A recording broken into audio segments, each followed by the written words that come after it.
Committee on Agriculture. Mic check. 1, 2.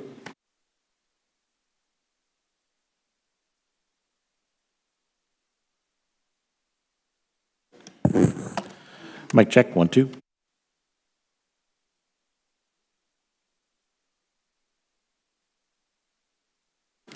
Mic check. 1, 2.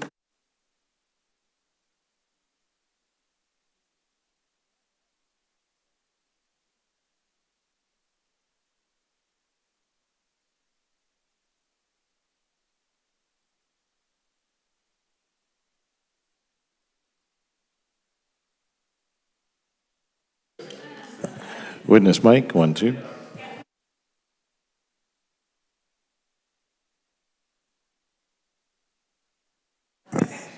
Witness mic. 1, 2.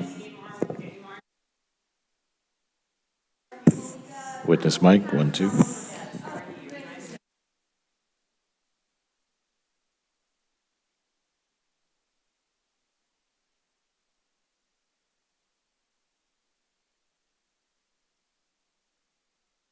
Good. Witness mic. 1, 2. Oh, so y'all are having Texas Sheep and Goats having an annual meeting this week. Right?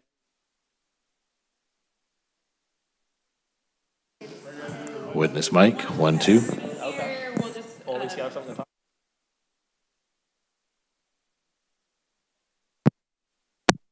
about. Witness mic. 1, 2. Me too. There you go. Well, I saw corrections for That's what I still work for Jim. because I am. So, what class are you? Buckles. Small world. Witness mic. Test. 1, 2. 1, 2. I saw your bio real quick. Yeah.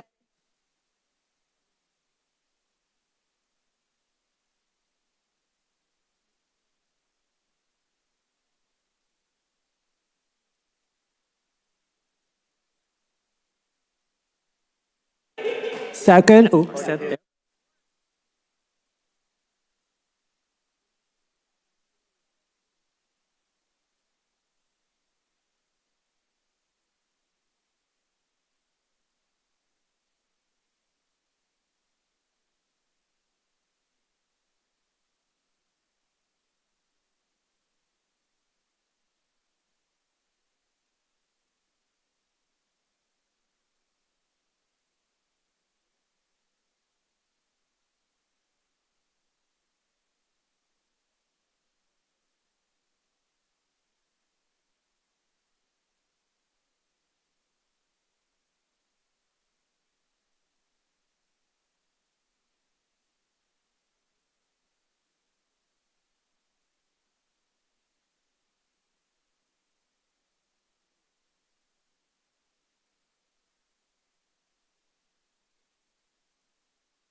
Don't have to get out to Angela very often.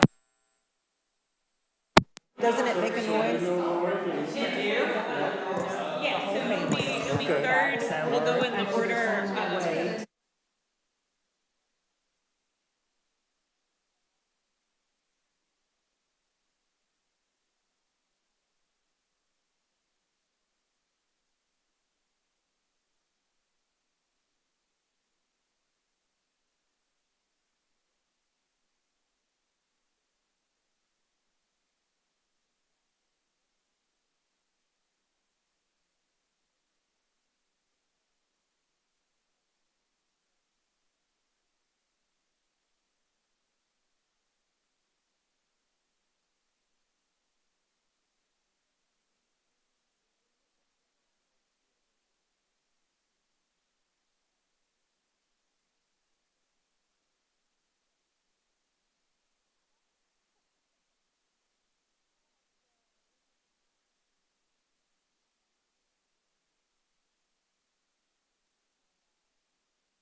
Ladies and gentlemen, the Subcommittee on Livestock and Foreign Agriculture will now come to order.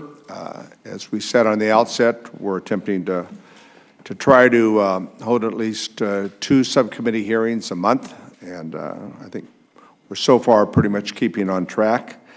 Both the ranking member, Mr. Rouser, and I, and working with other committee members, are trying to make sure that we have a thorough vetting of the issues affecting the livestock industry and foreign agriculture around the country and the regional impacts that we see taking place.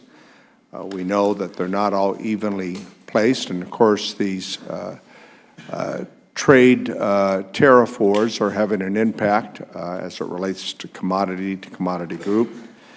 And therefore, we think it's fitting and appropriate that we have the poultry industry today give us a state of how they are doing, and not only with regards to poultry economics, but also U.S. livestock in general.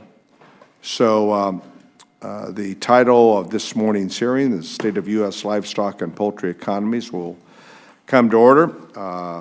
We're pleased to have a good cross-representative of industry leaders. Our goal today is to hear from on-the-ground stakeholders in various segments of the livestock and poultry industry, so we know in Congress what's going on for the men and women who are involved in this very important part of animal agriculture in our country that provides protein for all Americans, and enough so that we can export. Livestock and poultry producers have big impacts on rural economies. In my district alone, sales of livestock and poultry and related products add up to over $2 billion a year. Nationwide, that is nearly in excess of $200 billion annually. So it has significant broad-reaching effects throughout the country. Today's hearing builds on the previous work of the subcommittee, including a hearing we had 2 months ago with the United States Department of Agriculture Undersecretary Greg Ibach on the ability to prevent, respond, a new suite of animal health programs that was enacted as part of the new 2018 Farm Bill.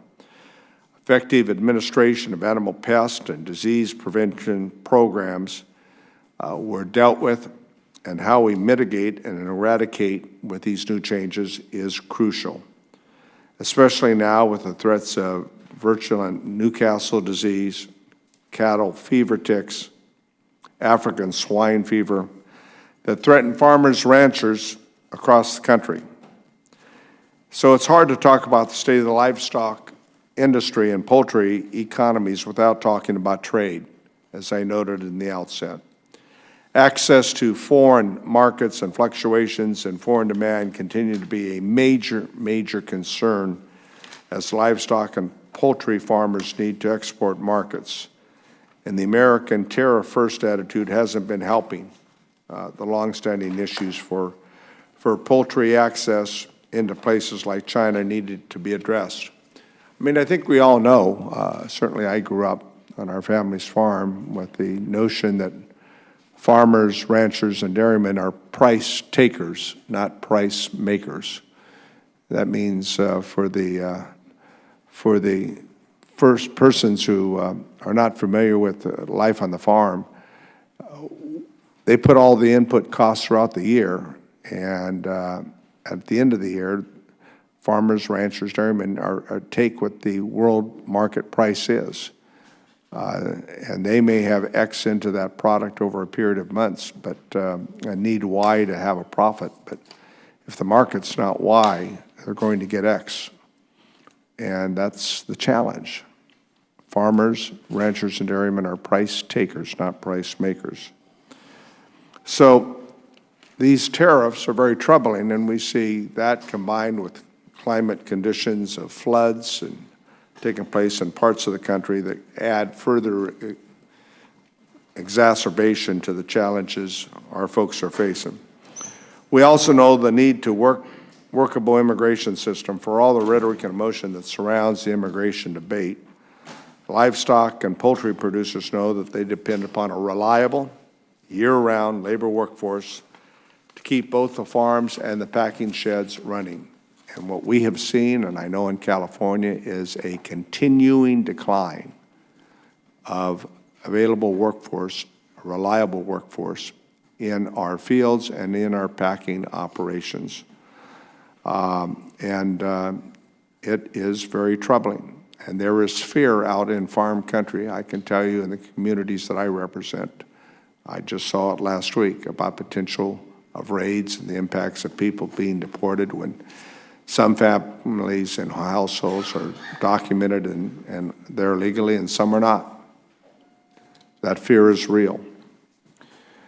In other issues, we have included with federal meat inspection, food safety, meat and poultry labeling across new technologies, and the Packers and Stockyards Act functions are all major issues concerning this subcommittee, and we will delve into that at a later date.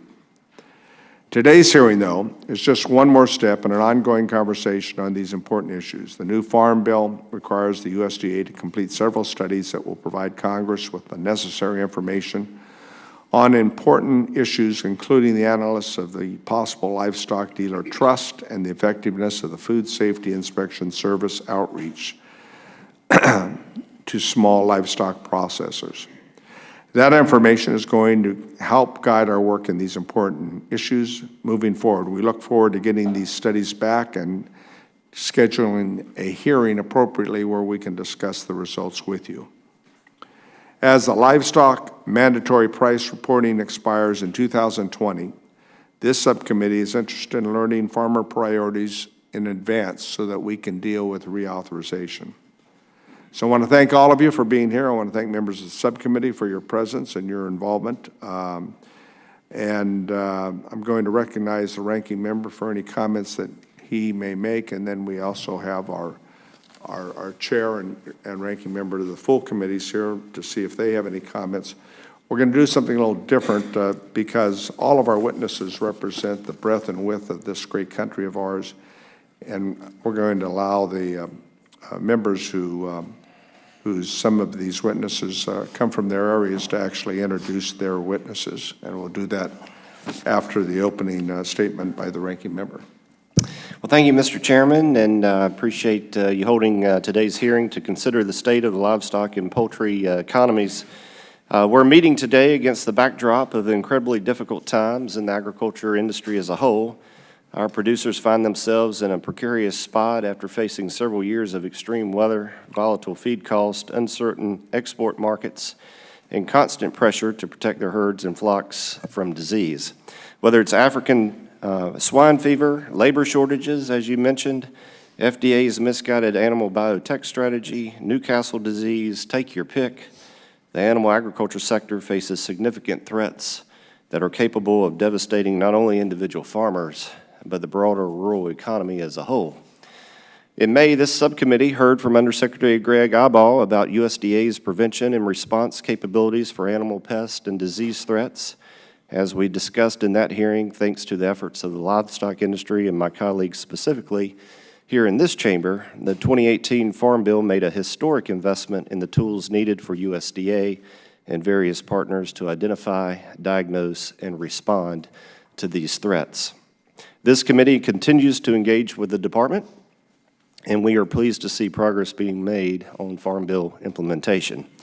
Perhaps the most important thing that this Congress can do to improve not just the livestock and poultry economies, but the entire agriculture sector is ratify the U.S.-Mexico-Canada Agreement, or USMCA as we know it. According to the U.S. International Trade Commission, the increased market access for dairy products with U.S.-specific TRQs and the elimination of Canada's Class 6 and Class 7 milk pricing will lead to a net increase in U.S. production of almost $227 million. For poultry, eggs, and egg products, the U.S. would maintain excellent access to Mexico, its top market for those products, and would see an increase in Canada's TRQs for turkey, chicken, eggs, and egg products, with exports of some products expected to grow nearly 50%. Further, there are numerous protections and benefits across the livestock and poultry sector in the new agreement on sanitary and phytosanitary standards. With all that our farmers and ranches are going through, it's vital that we pass USMCA just as soon as practically possible. Finally, I would like to acknowledge and thank each of the witnesses for providing your testimony today, as well as your insight. The time spent away from your families and operations is not lost on us, and we greatly appreciate your commitment to providing this committee with timely information. It enables us to do the very best we possibly can to effectuate good public policy. I look forward to hearing from you, and Mr. Chairman, we'll yield back. Thank the member for his opening remarks, and I see that Chairman Peterson is not here, but I see the ranking member, Mike Conway from Texas, is here. Would you like to make an opening statement? Only to say that you and the ranking member both said what needed to be said, and I'd rather hear from the witnesses, so yield back. Thank you.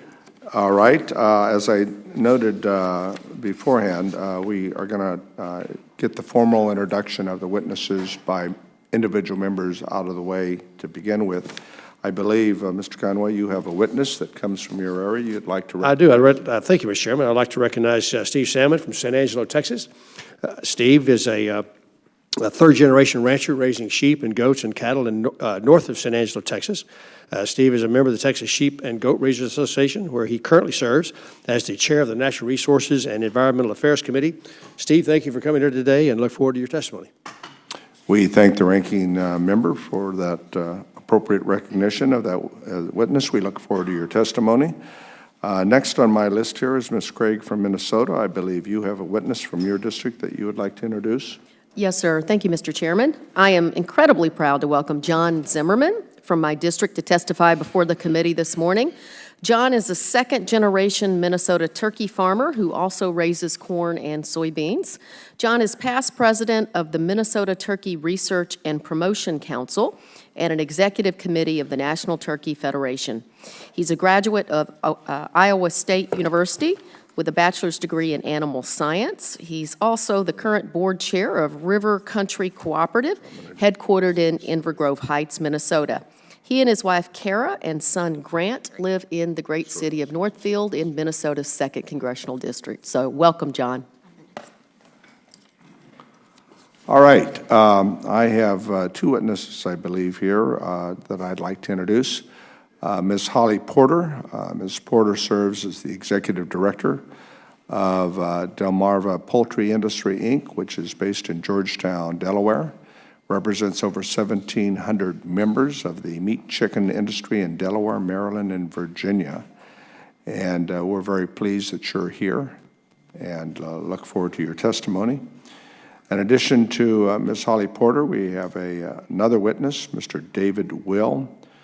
He's the general manager in Chino Valley Ranchers in Colton, California. The ranchers operate 5 farms in Southern California and source eggs from farms in a total of 8 states, as I understand it. And Mr. Will is with us today on behalf of the Egg Farmers of California and the Pacific Egg and Poultry Association and United Egg Producers. Part of that group that comes and makes omelets here once a year? Well, you make good omelets. We're glad that you come here. In addition to that, Mr. Vela, who I guess wanted to be here, I hope he'll be here at some time during the testimony, has a witness from his part of Texas, and I will introduce her, Ms. Kelly Sullivan, Georgie Itis. Georgie Itis. It's only been my name for a month, so I'm getting used to it myself. So you're getting used to it. Very good. I'm very impressed. Georgiadis. Well, we'll work with that. Ms. Sullivan Georgiadis is the owner and operator of Santa Rosa Ranch, which specializes in Brangus cattle near Crockett, Texas. And she's here today on behalf of the Texas and Southwest cattle raisers, and we're glad that you're here to talk about that important part of the U.S. beef industry. And then I think you have a witness as well, Mr. Rauscher, and I'll let you introduce your witness. Well, thank you, Mr. Chairman. It's a great pleasure for me to introduce a friend, David Herring, who's also a hog farmer from Lillington, North Carolina. David currently serves as the president of the National Pork Producers Council and works as the vice president of TDM Farms, Hog Slat Incorporated, which is a family-owned company. David and his brothers, Tommy and Mark, started TDM Farms in 1983, growing feeder pigs for Market Outdoors. Today, TDM Farms is a sow, farrow to finish operation with farms in North Carolina, Indiana, and Illinois. And as a fellow NC State alum, it's a great pleasure to have David with us today, who also is an NC State graduate and who's doing a fine job as president of the National Pork Producers Council. David, great to have you here. Thank you, Congressman. I yield back, Mr. Chairman. Well, thank the ranking member and for that good introduction, and we look forward to all 6 witnesses testifying. Some of you may have more familiarity with this process than others, but let me, for all of you, simply say that your testimony, as you've been informed, is limited to 5 minutes. You have a lighting device in front of you. It is green for 4 minutes, and then on the 5th minute, it turns yellow. And then when you hit the 6th minute, it turns red. And we like you to conclude your testimony when it turns red. And if you could go a little bit before and end while it's still yellow, that's fine, because that gives us a little more time. And the chair will be tolerant to a point, but obviously if you continue to go on, that doesn't work so well for the committee. You do have the ability to provide extenuated testimony for the record that is written that we can then look at.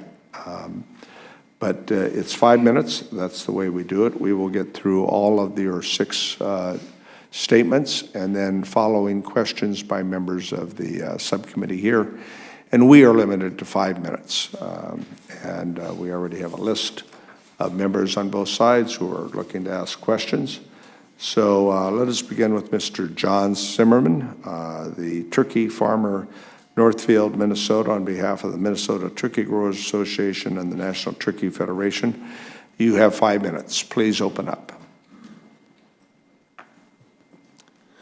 Good morning, Chairman Costa, Ranking Member Rosa, Congresswoman Craig, and members of the committee. Thank you for the opportunity to share the turkey industry's perspective today. My name is John Zimmerman, and I'm a turkey grower from Northfield, Minnesota. On our farm, we raise about 4 million pounds of turkey per year and grow corn and soybeans as well. For me, raising turkeys has been a family business. I've been around the industry my entire life. My father raised turkeys before me, and I've taken over the family business. I won't say that it's easy work, but we will love what we do. I also serve on the executive committee of the National Turkey Federation, which represents the entire U.S. turkey industry, from growers like myself to processor companies and also our industry partners.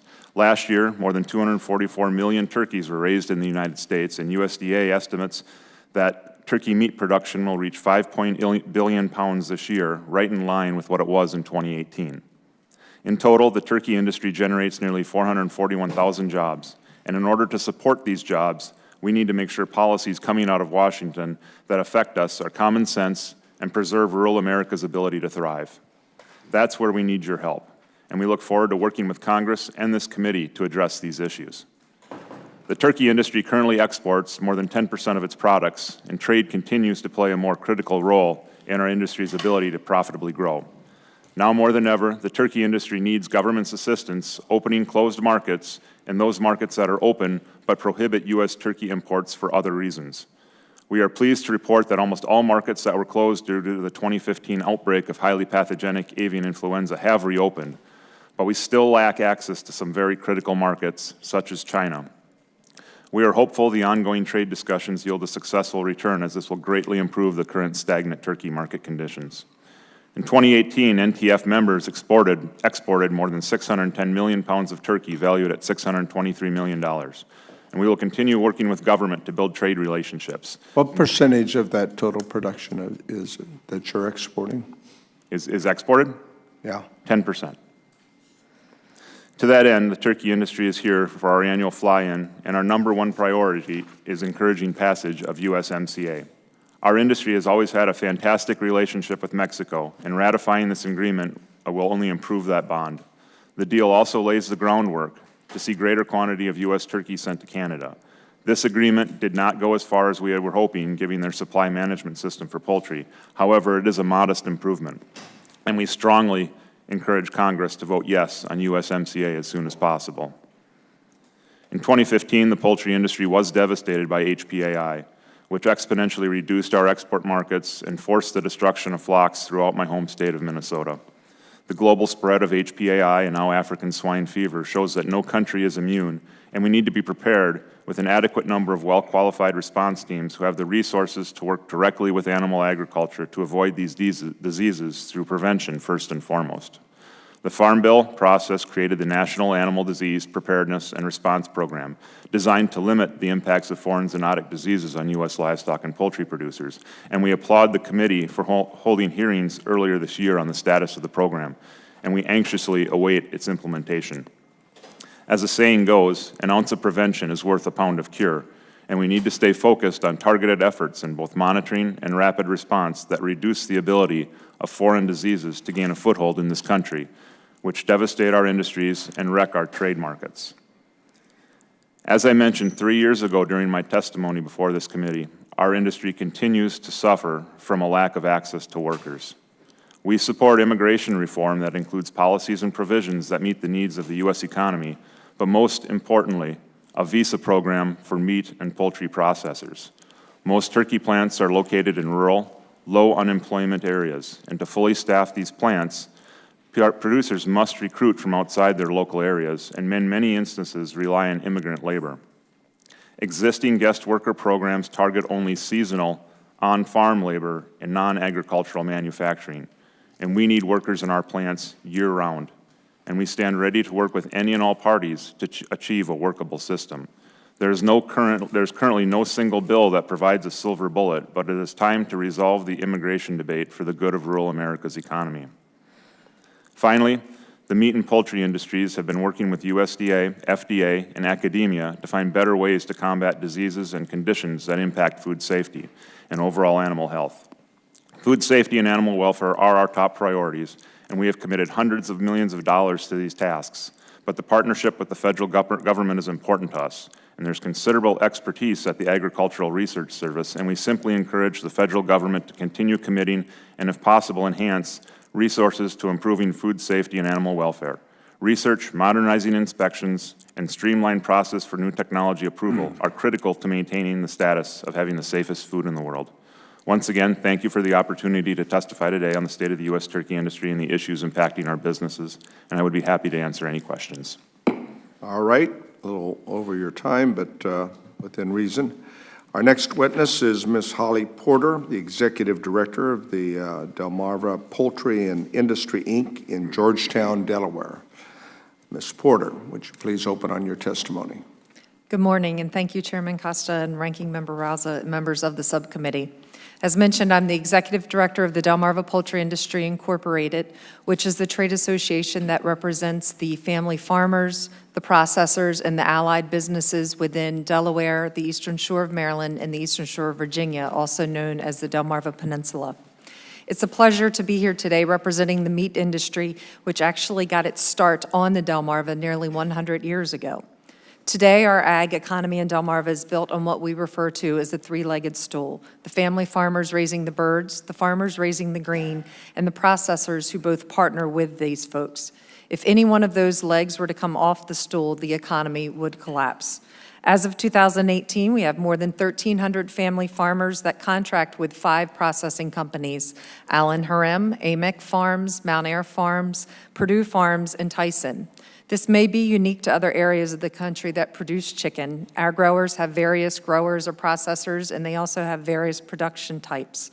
In 2018, these family farmers earned $268 million in contract income. The 5 processors on Delmarva purchased more than 136 million bushels of corn, soybeans, and wheat for the to feed the chickens, which was mainly grown on the peninsula. As a matter of fact, our grain farmers receive a premium due to the proximity to the chicken industry, and it's the reason why my father, a small grain farmer tilling only 325 acres, is able to be profitable. And we needed all of that feed for our Delmarva farmers because we raised over 605 million chickens in 2018, which equated to about 4.3 billion pounds of chicken, or a $3.4 billion wholesale value. While the numbers of chickens raised on the Delmarva is about the same as it was 20 years ago, the weights have increased by almost 36% due to different efficiencies, genetics, and increased technology within the chicken houses. Most importantly, this industry brings jobs to the Delmarva. The 5 companies alone employed more than 20,000 people and paid $784 million in wages. In an area with limited industries, this is very, very important. As a matter of fact, in an economic study, it was estimated that the meat chicken industry generated $2.98 billion, $1.75 billion, and $1.33 billion in total economic activity in Delaware, the Eastern Shore of Maryland, and the Eastern Shore of Virginia, respectively. That also generated millions in state and local tax revenues. Turning to national numbers, according to that same study, the chicken industry had an economic value of $347 billion, created millions of jobs nationwide, and generated nearly $27 billion in state and federal taxes. This was accomplished by about 30 processors that contract with 25,000 family farmers and raised over 9 billion chickens, weighing in at 56.8 billion pounds of meat. The U.S. has the largest meat chicken industry in the world. I'm not an economist, so I won't try to forecast, but there are some basic factors that play into the growth or decline of any business, namely supply and demand. Domestically, demand continues to increase, with Americans consuming more than 93.8 pounds of chicken per capita in 2018. However, in the past year, there's also been an increase of animal protein supply on the domestic market. While that market pressure has occurred, the chicken industry was also in the middle of nationwide expansion, with 6 new poultry processing plants expected to be operational by 2020. This has also showed an increase in the demand for additional houses, which we've had as well on the Delmarva Peninsula. In the past year, between the increase of new housing and some market pressures, we have had a tightening in profit margins for both our processors and our family farmers. Due to our proximity to the Mid-Atlantic region, a lot of our chicken industry is fresh market. However, the U.S. exported about 17% of its chicken production in 2018, or 7 billion pounds of chicken meat. Mexico and Canada are our top 2 export markets, with a combined value over $850 million. The passage of USMCA is absolutely critical to the chicken industry, and we call on Congress to vote on this agreement as soon as possible. Just like any business, increased market opportunities through free trade agreements will only help the economy of the chicken industry. I appreciate the opportunity to provide this testimony, and I'm happy to answer any questions. Well, thank you very much, Ms. Porter, and I believe that there will be a number of questions directed toward you as it relates to the impacts on the trade and sourcing. But our next witness is Mr. David Will, General Manager, Chino Valley Ranchers, Colton, California, on behalf of egg farmers in California and Pacific Egg and Poultry Association that are joined with the United Egg Producers. So, Mr. Will, we look forward to hearing your testimony. Thank you, and good morning, Chairman Costa, Ranking Member Rouser, and the distinguished members of this subcommittee. My name is David Will, and since 2001, I have been the General Manager of Chino Valley Ranchers, a second and third generation family-owned and operated business with 5 farms in Southern California, 1 in Texas. Chino Valley Ranchers employs 330 people company-wide and also sources eggs from about 150 family-owned and operated farms in 7 additional states.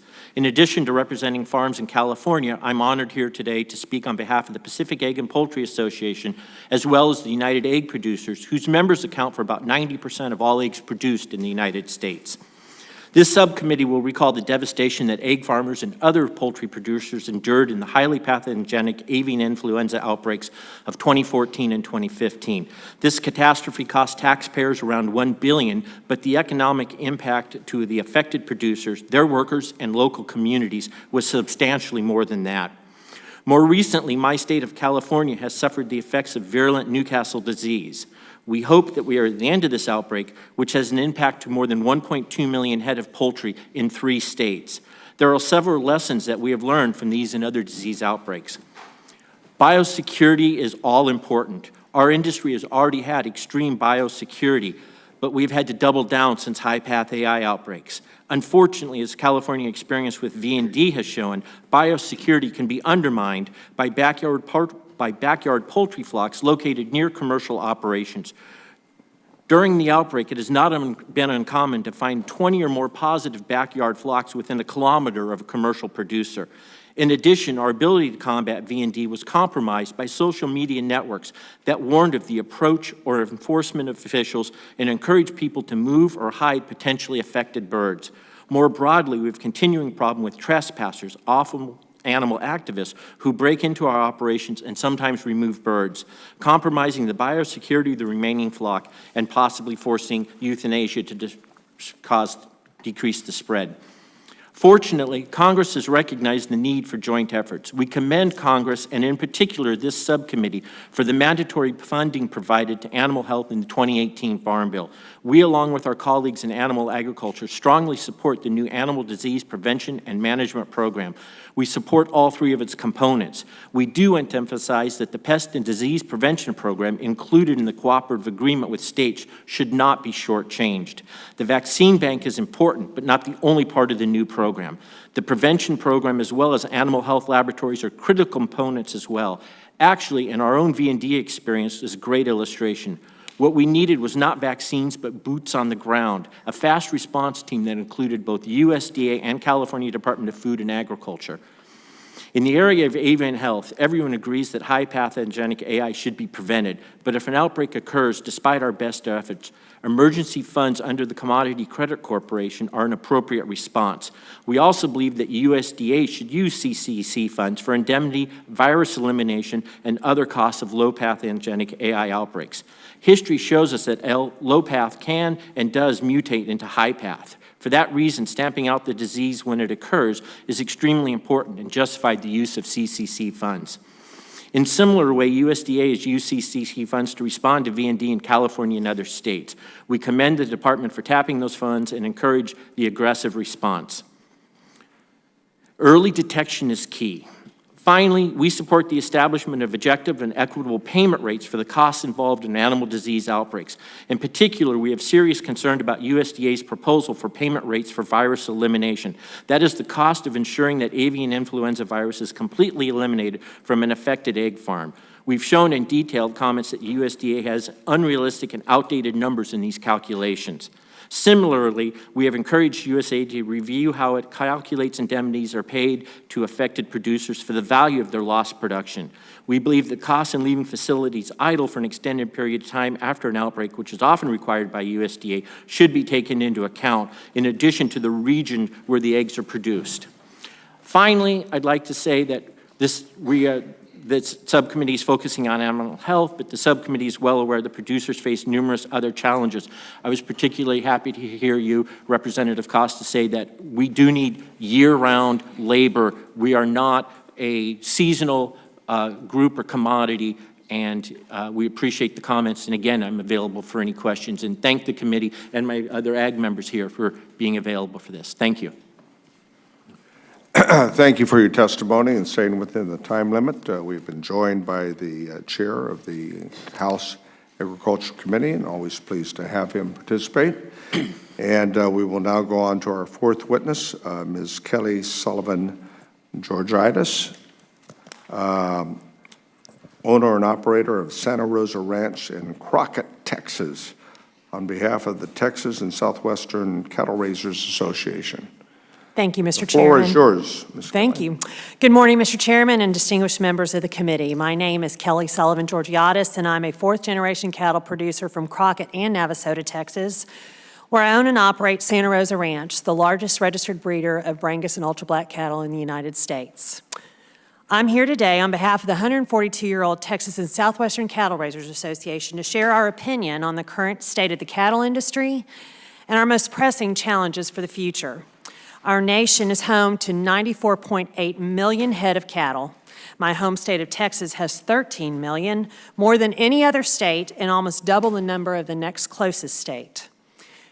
The beef we produce not only provides Americans with a high-quality, safe, and nutrient-dense form of protein, but the Texas cattle industry is also the leading contributor to the state's agricultural economy with annual sales in excess of $12 billion, nearly half of the total for all commodities in the state. Though the cattle industry is robust and resilient, it is certainly not without its challenges. I would encourage the members of this committee to pursue policies that help address these challenges and secure a strong future for our nation's cattle producers. Chief among these issues is trade. For cattle producers, maintaining and building demand for the U.S. beef products is essential. The simple fact is that 96% of the world's consumers live outside of the United States. These customers have become a necessary part of our industry, and in 2018, we sold more than $8.3 billion worth of U.S. beef products abroad. Foreign consumers often demand cuts that are not highly sought after in the domestic market. If you go to a steakhouse in the United States, it's doubtful that you will find beef tongue listed among the ribeyes and other top beef cuts. Yet in those countries who are our largest export markets, such as Japan, South Korea, Mexico, Canada, and Hong Kong, beef tongue and other varietal cuts are a delicacy and fetch a premium price. That premium and the additional demand from foreign consumers increases the value of each animal sold in the United States by almost $300 per animal. We would like to see that value increase because for many cattle producers, that $300 per animal may already be the difference between being a successful business and bankruptcy. It cannot shrink. We are a low-margin industry. The most important thing that this Congress can do for American ranchers is to approve the U.S.-Mexico-Canada Trade Agreement, USMCA.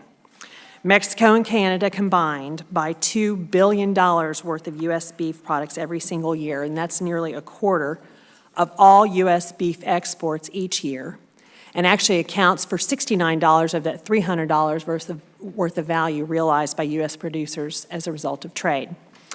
USMCA keeps the good aspects of NAFTA, unrestricted duty-free access for U.S. beef and cattle, and does not attempt to incorporate failed policies from the past like mandatory country of origin labeling.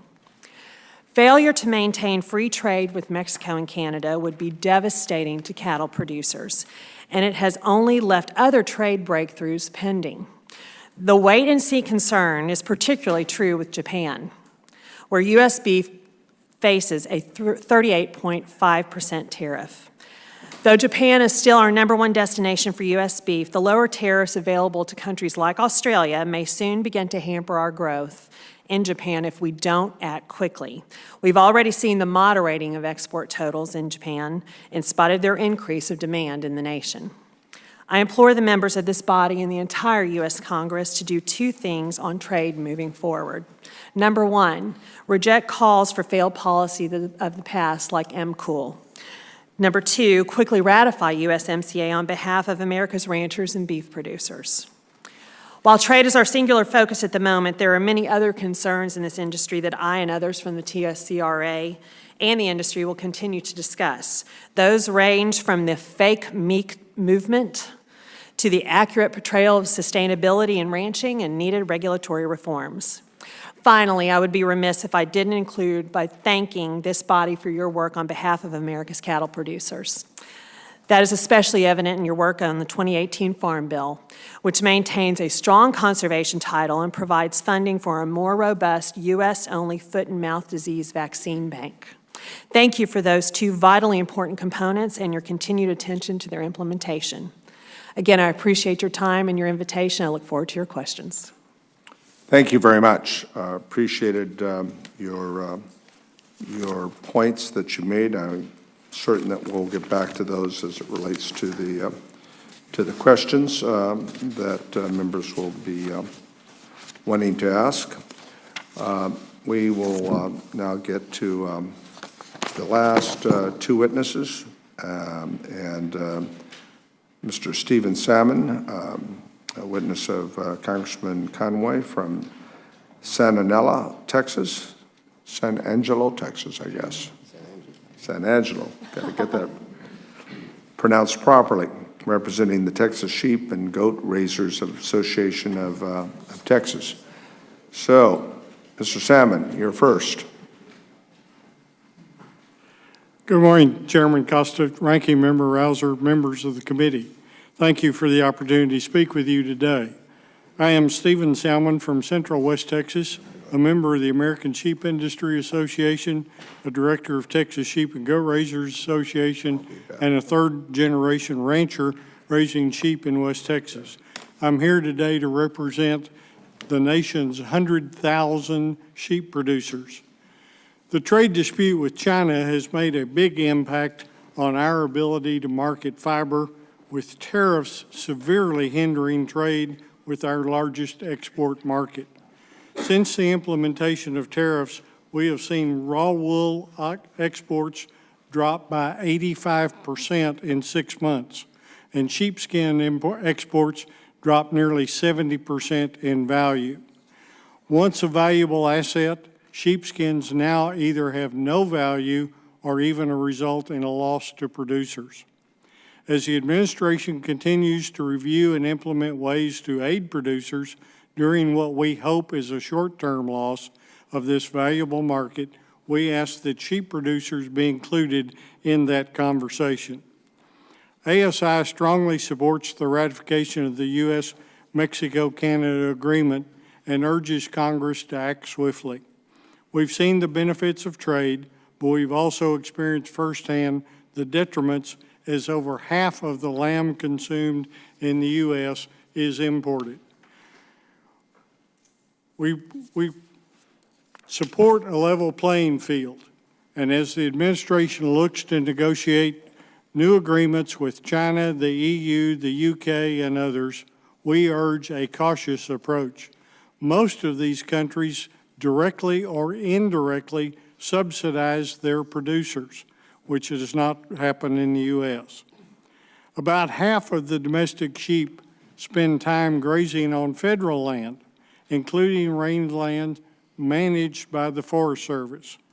Over the years, the Forest Service has systematically removed grazing allotments and sheep producers from federal lands in the name of bighorn sheep management, despite existing reasonable science-based solutions to accommodate to both domestic sheep grazing while protecting the health of the bighorn sheep. As such, we urge Congress to ensure true multiple use of our nation's federal lands. As Congress prepares to reauthorize mandatory price reporting, current confidentiality rules restrict the information available, hindering lamb price insurance products that rely on USDA price reporting information. We believe issues of confidentiality need to be resolved sooner rather than later. We strongly support the minor use animal drug program. We urge USDA to make funds available under Section 12101 of the 2018 Farm Bill to ensure sheep producers have access to critical technologies, many of which are successfully used by our international competition, but not labeled for use in the United States. Coyotes, mountain lions, wolves, and bears kill thousands of lambs and calves each year. These losses can cost ranchers and producers more than $232 million annually. Every dollar spent on predation management returns $3 in livestock value. Predator management also supports abundant wildlife, hunting, and other recreation activities. We applaud congressional efforts to ensure USDA Wildlife Services has the resources needed to carry out livestock protection efforts. The domestic sheep industry relies heavily on the work of ARS's U.S. Sheep Experiment Station and the Animal Disease Research Unit. The work carried out by ARS researchers and faculty is critical to our ability to remain productive and push back against flawed science. Likewise, continued support for the National Scrapie Eradication Program must remain a priority.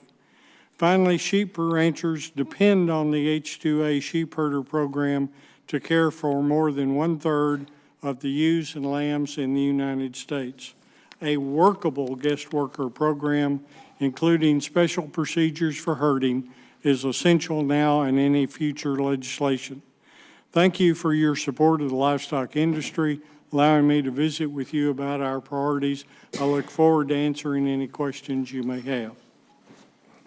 Well, thank you, and we appreciate your testimony. And we have our last witness, and then we'll move on to the questions by members of the committee. Mr. David D. Herring of Lidlington, North Carolina, representing the National Pork Producers Council. Mr. David D. Herring, please make your presentation. Thank you, Chairman Costa, Ranking Member Rouser, and members of the subcommittee. My name is David Herring. I'm a pork producer from Lidlington, North Carolina, and president of the National Pork Producers Council. NPPC is a national association representing the interest of 60,000 U.S. pork producers. The U.S. pork industry is the world's lowest cost producer and the top exporter, annually shipping more than $6 billion to foreign destinations. However, despite significant growth in the U.S. pork sector, we are facing numerous challenges both at home and abroad that, if left unaddressed, could pose significant harm to our farms, our communities, and ultimately consumers. One of the most damaging threats to the U.S. pork industry has been the punitive tariffs that China and other countries have imposed.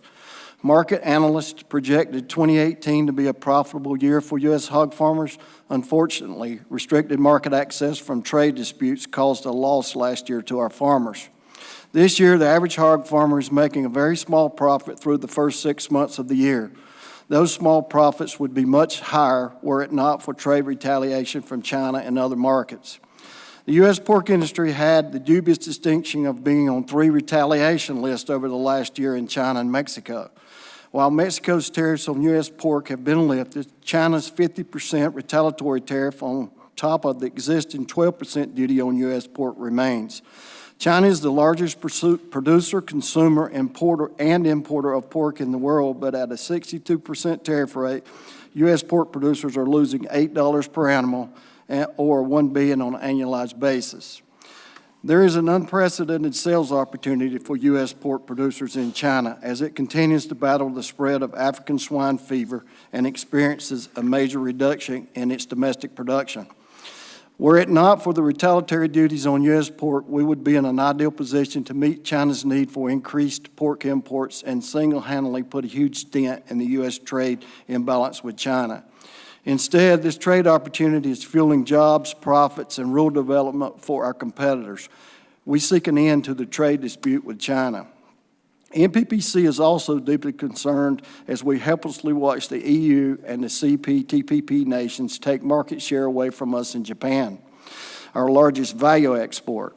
We know the administration is engaged in trade negotiations with Japan, but those negotiations can't move quickly enough as far as we're concerned. Additionally, pork producers are eager to see ratification of the U.S.-Mexico-Canada trade agreement.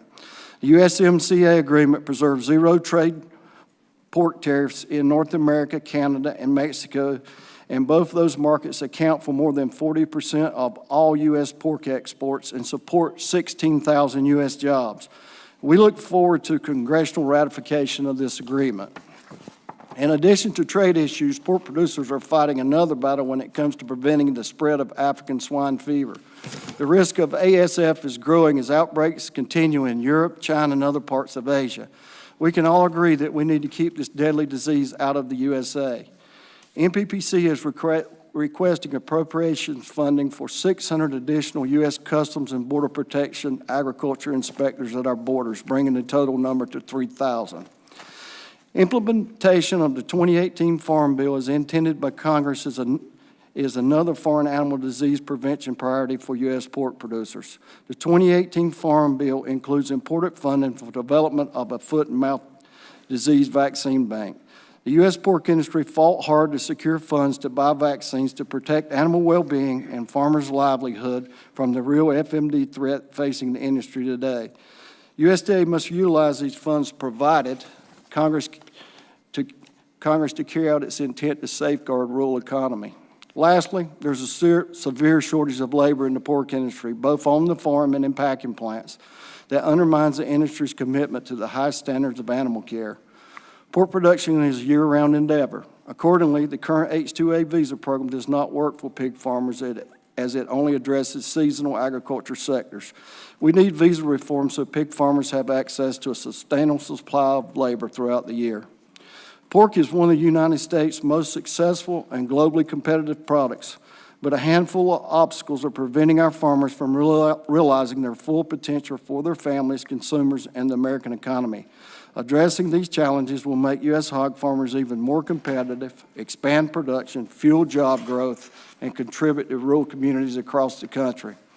Thank you for the opportunity to testify, and I look forward to any questions. Thank you, and we appreciate the testimony by all the witnesses. And now we get to the part where we get a chance for members to ask questions as it relates to areas that are focused not only regionally but nationwide as it relates to the livestock industry in this country. Let me begin. Nearly all of you have mentioned the importance of a workable solution to agricultural labor, many of us have been working with our colleagues with the Judiciary Committee. I go back to comprehensive immigration reform with the Bush administration and then the Obama administration. In 2013, I think we came close. We had a bill that came out 68-32 out of the Senate, and I think if it could have come to the House floor, we would have passed it. Unfortunately, that's water under the bridge at this point, and we've struggled since that time to even do smaller, limited reform. Would each of you share the impact if we maintain this continued curve of not fixing this broken labor system that it's going to have on your industry and on your own particular operations? Who would like to start? Yes, Mr. Zimmerman. This has been an ongoing problem. Like I mentioned, Yes. we mentioned this 3 years ago, and it's only gotten worse. All of our processing plants are short of labor. I can speak on the farm perspective. We're also short of farm laborers. We need a visa program that addresses year-round labor. You know, we have programs that are seasonal, but our plants operate year-round. You know, the turkey industry is not just about Thanksgiving. We're doing this year-round, and we need a visa program that would allow these employees to stay for the entire year. If we don't have, we've looked into automation. Do a lot of your workers, and automation's part of it, but have some members of the family that are here that have legal status and some that are not? In other words, households that are mixed? I'm sure that's the case in some areas, yes. Yeah. And have you had any of the situation with the ICE operations that have requested audits to match W-2 and I-9 efforts within plants and packing operations? I would assume that's correct, but being not a processor, I can't speak to that exactly, no. But I would assume it's correct. So, anyone else care to comment? We've actually had firsthand relationships with that. We had some employees that had been with us for pre-I-9, pre-E-verification number of years prior to any of those being in place, and their paperwork was detected to be fraudulent, and while they were not allowed to work for us, nothing happened to them. And right now in this current employment, with the joblessness down where it is, it's very hard to get people that can come in and be reliable and work. And we desperately need some sort of program. Again, we're in the same situation. We offer annual year-round employment at a competitive wage with benefits. At a good salary that provides a good living for the people you employ. Yeah, it allows a reasonable living standard, yes. Yeah. And with these current inconsistencies about deportation and activities that have been talked about, what is the mood out there in your communities in terms of the workforce? Well, again, everyone now we've gone through the E-Verify and gone through all of the verification systems. So I don't think our employees have that concern. But just in general, I think it's unsettling in the community. We You don't know if find they're a gonna lot lose of, family members or not. It's yeah, tough. we find a lot of fear in our area in California among these farm exactly. communities because many of them have homes, many of them been, part of the community for 10 to 15 years. And the threat of being deported obviously has changed the whole dynamic. Let me switch over. The poultry and egg industries in California employ over 20,000 people. Mr. Will, you and I have talked in the office about direct experiences with virulent Newcastle disease a few months ago. Knowing this outbreak and the response firsthand, what additional federal support or guidance would you suggest that we consider to protect against future outbreaks? I think the most important thing is that we remain some sort of active book of what we've learned through this outbreak, like we did in the 2003 outbreak. I feel like we kind of started over again with the USDA. At least keep some sort of institutional memory of this, and then also keep some sort of monitoring program. I think we were very fortunate with this outbreak, catching it very early by actually showbirds being taken into a veterinarian's office and detecting it that way versus commercial producers breaking. Let me just, to all of you, and I don't know who might want to weigh in, there are two major impacts in American agriculture right now, and that's trade and that's labor. With these trade impacts and these trade tariff wars, which I don't think anyone ultimately wins, how concerned are you about, one, the potential loss of these markets when they get resourced by other countries, and two, to what degree has this mitigation that we've come up with helped keep people in business?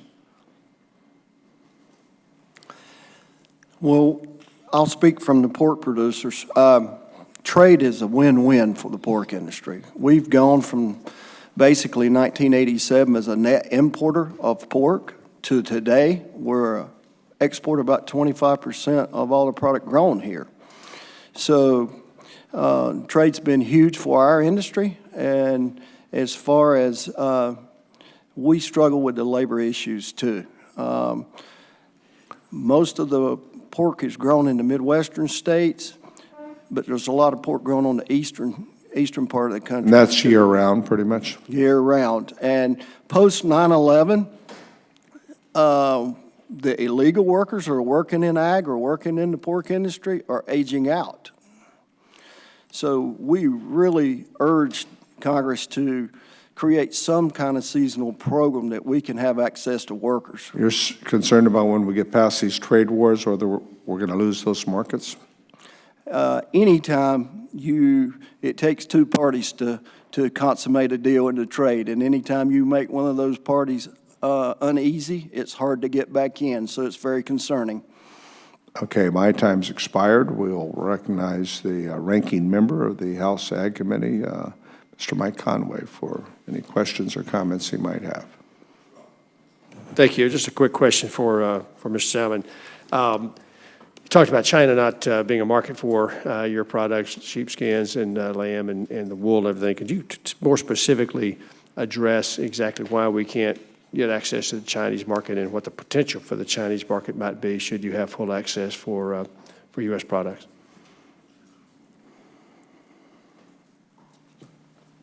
We always have the need for some sort of foreign export to somebody. China has been the leading industry right now, particularly for our fiber products, because we have very little textile industry left in the United States. So without being able to export wool or mohair or lambskin to China, Japan, some of those foreign countries, our products are limited as to what we can do with them. But what's China done specifically with respect to retaliation? They increased their tariff side of it, but then they also quit just accepting the imports from us. Based on the tariff war. Okay. All right. Each of you, I think, mentioned in your testimony the need to pass USMCA Is there something specific with respect to what you didn't get to say that you'd like to add to the testimony as to why that's important for each of your industries? Anyone have anything else to add to your testimony as to why we need to get USMCA done quickly? Well, from the pork producers' side, it makes up about 32% of all our exports. They've been a great trading partner for us. And secondly, I think when we look at North America as a trading unit with United States, Mexico, and Canada, it's healthy for our partners at the south of us and the north of us to have good economies. I think it makes all of North America more competitive on a worldwide basis. So your advice to members of Congress would be to push on the process of asking leadership to get this done? I wish we could get it done tomorrow. Anybody disagree with that? Kelly Sullivan? I would not disagree. I'm in full agreement. In fact, Congressman Bailiff, his district in particular, is one of the primary beneficiaries of robust trade, specifically with Mexico. And it's no question that Texas is a tremendous beneficiary of our relationship with our southern partner.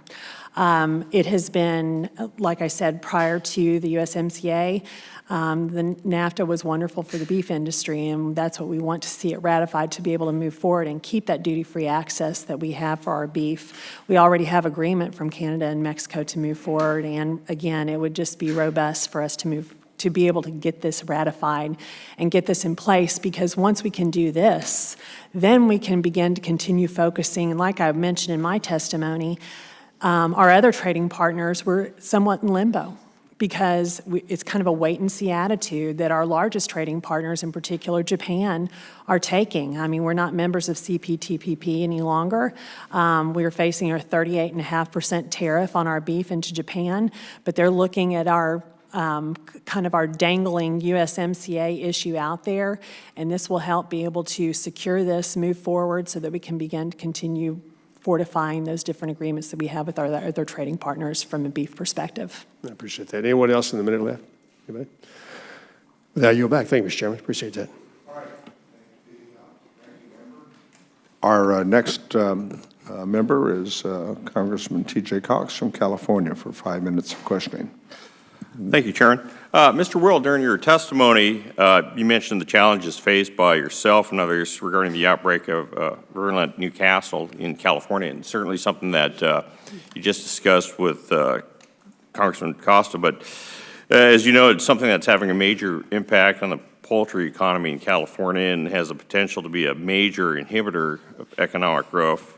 It's not addressed certainly now and adequately while we have an opportunity to eradicate the disease. And if you wouldn't mind just kind of reiterating some of the points that you made with regard to federal support or guidance in the future, and with respect to inoculated birds, what could better assist us in protecting against outbreaks and spread of the disease? Thank you. Part of it was that the impact of the disease outbreaks not only loss affected producers, but the trade impacts are often felt by the entire industries. USDA has done a great job in encouraging our trading partners to regionalize their response to outbreaks, meaning that they're restricted to only imports from regions directly impacted by the disease. But not all trading partners have respected the science-based practices, and some trade has suffered. In California currently, we've lost 1.2 million chickens. We have 301 responders on site as of the 10th of July, 2019. We've had 470 premises that have been identified as positive, causing a 1.24 million birds euthanized. Of those, 123,000 were backyard and 1.1 million were laying hens. They've had 7,530 fallow checks going back to people who've had to be depopulated to make sure that they have stayed quarantine, and they've tested 34,000 birds. The biggest thing I think we've learned from this outbreak is early detection is key. Getting people on the ground to go in and to do the depopulations where they have to. We went through, unfortunately, right as it really ramped up the virus was when we had the budget shutdown. And one of the toughest things was we were all set, ready to depopulate some infected farms. However, the people were fallowed in USDA, who were responsible for issuing all of the equipment necessary to do that work. So all it did is it left several 100,000 birds in the environment continuing to shed virus for several weeks while we worked through all that paperwork. Would the gentleman yield? Yes. I'm just curious in that whole effort, how important was the California Department of Food and Agriculture in working in conjunction with you folks to deal with Well, they were absolutely eradication program? huge, because at the start, when it was first detected back in May of 2018, the CDFA came out and worked and implemented a food response defense plan for all of our processing plants, all of our farms. They loaned us veterinarians to walk and epidemiologists to walk on our properties to make sure that our defenses were proper, we were using the right chemicals, everything that we could do to minimize and mitigate risk. So that early response was probably why we were able to contain it to only 5 commercial operations in the state of California. And in addition, then they helped us in our processing plants to make sure we didn't spread it. As an industry, we've matured as well, going away from material that could be sent to any farm. Almost all of us now use dedicated in and out type of material to those farms in order to mitigate it. But at the start, it was mostly CDFA. It took USDA a while to ramp up and get in. During the 2003 outbreak, we had over 1,000 responders. Right now at 301 between state and federal. We're at about the high that we've been. Thank the gentleman for yielding. Thank you, Chairman. And Ms. Georgetown is that, in fact, I just had to step out to talk to a beef producer who brought up in our conversation that the withdrawal of TTP was such a missed opportunity. And I think you've already touched on it, but since the U.S. is withdrawn from TTP and the agreement was completed without us, I mean, what has that impact been on U.S. beef exports? And are we already losing ground in Japan?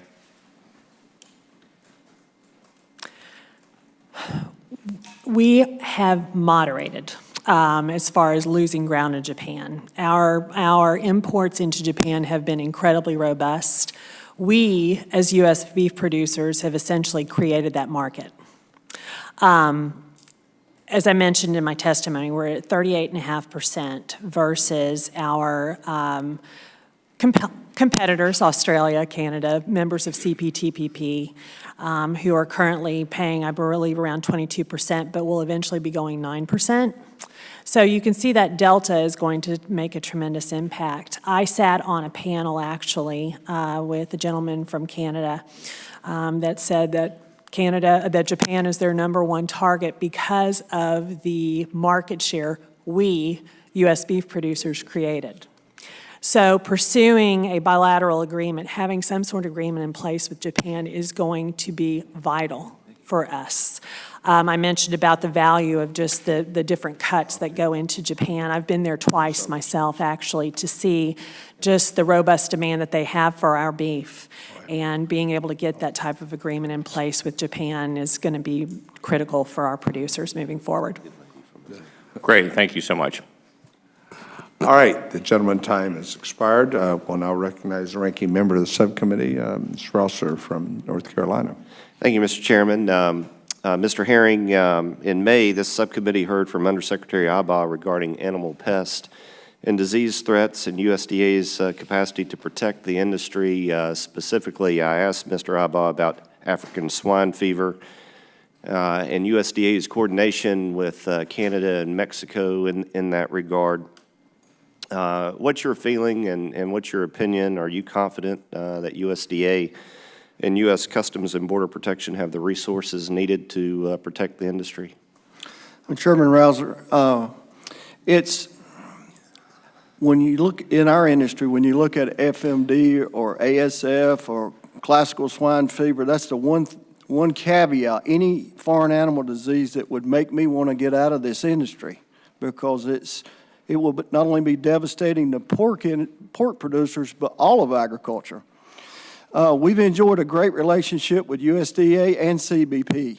I think both entities are working very hard.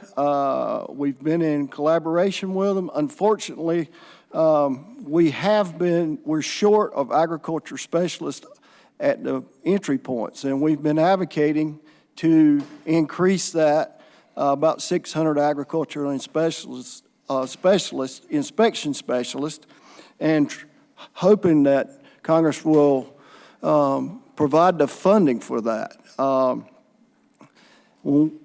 African swine fever is the hot topic right now, and it changed the world of pork production last October when it was introduced, it became prevalent in the world's largest swine herd in China.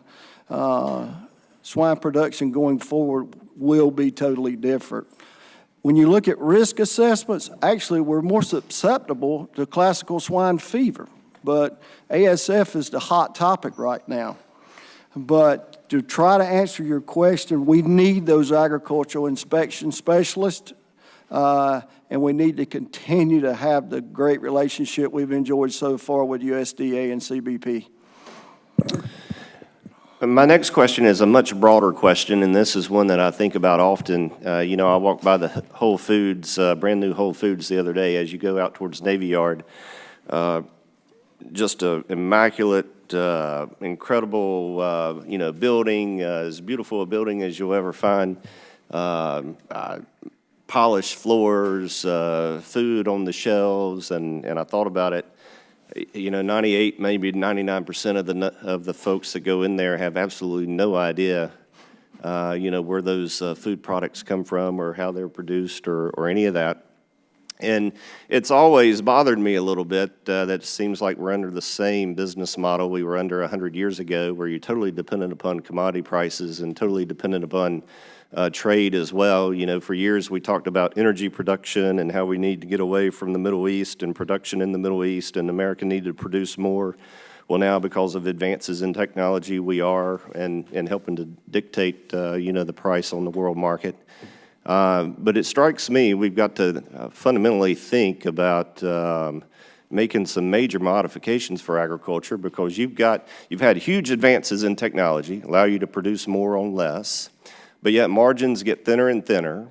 At what point do you run out of economies of scale, so to speak? You've got all this consolidation in agriculture across the board. Margins continue to get thinner, which means you have to get bigger. Well, the bigger you are, the bigger your note at the bank. It's almost at a point where you're too big to fail when you hear about that in terms of banking, et cetera. So my question is, who out there is thinking about a new business model so that we are not totally reliant upon what happens in China and Japan and everywhere else, not totally reliant upon somebody pulling out of a trade deal, or it just seems like we need to be thinking about this a little bit differently. I don't have the answer. I just throw it out there. It's the question I ponder all the time. That's a good question. We're in the business of feeding people. And when you look at projections, they're saying it by 2050 we'll have 2 more billion people in this world. And I think, I'm speaking for myself, but I think my colleagues would agree, we want the opportunity to help feed those people. Ag is a commodity business, and we harvested 123 million pigs in this country last year. In 1979, we harvested about half that many with the same amount of animals, basically. So technology's been great. We need access to it, but we can't urge you enough to help us keep these trade doors open. As far as changing the way the industry is, I can't answer that. That's way above my pay grade. It's way above mine, too. Mr. Chairman, I've run out of time. I yield back. Our next witness is Craig from Minnesota. Thank you so much, Mr. Chairman. Thank you. Mr. Zimmerman, thank you so much for appearing before this committee this morning on behalf of Minnesota Turkey. I'm also proud to see representation from the rest of livestock industry here today, as Minnesota ranks first in turkeys raised, second in hogs, and sixth in red meat production. So I'm just going to take credit on behalf of all of Minnesota here today. Mr. Zimmerman, in your testimony, you expressed that you're optimistic for the continued growth of the turkey industry in Minnesota. In fact, since 2012, we've added over 100 new turkey farms throughout the state. I certainly share this optimism, but as Mr. Costa said, both you and I know that if we fail to address the emerging issues mentioned in your testimony, we risk slowing the growth for our state and for the industry. Many of the livestock producers I talk to in my district tell me they need reliable labor, and certainly Mr. Costa touched on immigration reform. I know you mentioned the demand for workers in your written testimony, and you've sat before this committee in the past to express a need for labor. So how does this lack of workers harm the industry's ability to grow, and what labor reforms would be most helpful to you as a producer? Well, you can't raise more birds without more people. And we've gone down the automation route. A lot of the processing plants have increased automation, but at the end of the day, you still need people in those plants to do things. So there's a certain point where you just can't do any more without the people on the ground. And like we've all said here, the livestock and poultry industries are different from vegetable crops in that we need year-round labor. So we need that certainty of having those people here all the time. I hear from the processing guys that they employ people, but they'll have to employ 120 or 130% of the people they need because of absenteeism and just the uncertainty if those people are actually going to be there. So we need those workers to be confident that they are going to be here and that they'll have a job, and that the processors are confident those people are also going to be here. So it's just a matter of getting a visa for year-round help and then making sure that they have the confidence that and the certainty that they'll have that job there and they won't be removed for any reason. So there's no doubt in your mind that if we made those kinds of workforce changes, that you could raise more turkeys, we could have more processing plants, that our industry would grow. To grow an industry, you need inputs, whether it's fertilizer, feed, whatever. The input of labor is something we really don't have control over because it's the erratic nature of the laws that are affecting it. So yeah, if there could be more certainty with that input, we could grow more. Just like if we knew we had the fertilizer to grow corn, we could grow more corn. It's no different. We need certainty in that input of labor. Thank you, and I'd sure as heck like to grow more. So let me turn now to the threat of animal disease. I know in Minnesota we fought this battle with avian influenza, and it's very fresh in everyone's mind. The 2015 outbreak cost Minnesota's economy nearly $650 million. Mr. Zimmerman, from your point of view, what's improved between industry and government partnerships when it comes to preparedness, and where can we continue to improve those partnerships? 2015 was a very bad year for us, and we've learned a lot since then. I think we were somewhat well prepared, but we've come a long way. Complacency is an issue. We have not become complacent. We've changed our barns, made them more biosecure. We've changed our logistical patterns to make sure that we route things to avoid the spread of disease. Our state has a very good monitoring system. If there's an outbreak or anything comes up, we can all be informed right away. So communication is key with our state and federal partners. But in the future, the animal pest disease program that was in the Farm Bill is critical to stopping it as quickly as possible, because I think, as you know, the outbreak in 2015 in Minnesota was followed by a much smaller outbreak in Indiana a year or so later, and they were able to nip that in the bud very quickly. So the lessons we learned in Minnesota and the Midwest were applied to that outbreak, and it was much more successfully in minimizing the spread of that outbreak. So communication, having boots on the ground right away, and nipping it in the bud are critical. Thank you again so much for being here, and I'm nearly out of time, so Mr. Chairman, I'll yield back. All right, the gentlewoman will yield back, and we thank you for your questioning. On our Republican side, the next member will be Ms. Hart from Missouri. Great. Thank you, for Mr. 5 minutes. Thank you, Mr. Chairman, and thank you for each being here. As a lifelong farmer, grew up on a hog farm, and my husband and I raised cattle today, and Missouri's 4th district has the most poultry of any other congressional district, and we have a Cargill turkey processing plant. I just, feel right at home with you all. I appreciate you coming here. I wanted to start with Mr. Zimmerman, because in your testimony, you talk about food safety, which is really important. I had an amendment in the Farm Bill. FSIS is doing a study on small meat processors. But you mentioned in here that you would like to see them continue to modernize inspections and streamline processes for new technology approval. You say that's critical. So do you have any specifics in mind that where you think the inspection process needs to be modernized? Any thoughts on that, or how the process could be streamlined? What are some of the problems that you're alluding to? Well, Food safety is one of our major concerns, and we've come a long way in addressing many of those concerns. But I can't speak from a processing perspective. I can speak from a grower perspective. But we want to make sure there's a safe food supply out there, and we want an efficient inspection service. As far as specifics, I can definitely put you in touch with people much smarter than me on that. Okay. But we continue to work on eliminating bacterial threats on the farm through the whole process, and we ask for the government's help in streamlining those processes and making it more efficient so we can do the best we can. Sure. Okay, great, thanks. And we've already talked about the African swine fever issue a little bit, but I did want to just emphasize, because this is so important, that this disease has no vaccine. And it is spreading all across the world, certainly devastated China. But Mr.